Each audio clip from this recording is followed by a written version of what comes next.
இன்றைய நாள் கூறிய வார்த்தை, ஆராய்ந்து முடியாத பெரிய காரியங்களையும் எண்ணி முடியாத அதிசயங்களையும் அவர் செய்வார். யோபு 5:9. இன்றைய தினத்தில் 4 மாதங்களை முடித்து 5வது மாதத்தை காண செய்த தேவனுக்கு கோடான கோடி நன்றிகள். இந்த நாளில் தேவன் உங்ககிட்ட பேச விரும்பும் காரியம் என்னவென்றால், ஆராய்ந்து முடியாத பெரிய காரியங்களையும் எண்ணி முடியாத அதிசயங்களும் அவர் செய்ய விரும்புகிறார். இந்த வசனம் நமக்கு 2 கோட்பாடுகளை போதிக்கிறது. நம் தேவன் எல்லாவற்றிலும் மேலானவர். இன்றைக்கு நம்ம இந்த உலகத்தில் இருக்கிறதுனால, இந்த உலகத்துக்குரிய விஷயங்களை பார்க்கறதுனால இந்த உலகம் நமக்கு பெருசாக தெரியலாம்.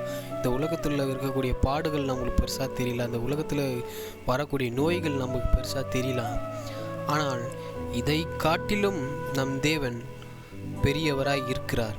இது மட்டும் அல்லாமல் 2வது கோட்பாடு என்னன்னு பார்த்தீங்கன்னா, அவருடைய செயல்கள் மனித அறிவுக்கு அப்பாற்பட்டது என்பதை இந்த வசனம் போதிக்கிறது. ஏனென்றால் ஆராய்ந்து முடியாத பெரிய காரியங்களையும் எண்ணி முடியாத அதிசயங்களையும் செய்கிற கர்த்தர் அவர்தான். கர்த்தர் தாமே இந்த 5வது மாதத்தை உங்களுக்கு ஆசீர்வாதமான மாதமாக மாற்றுவாராக. கர்த்தர் தாமே இந்த வார்த்தையை ஆசீர்வதிப்பாராக. ஆமேன்.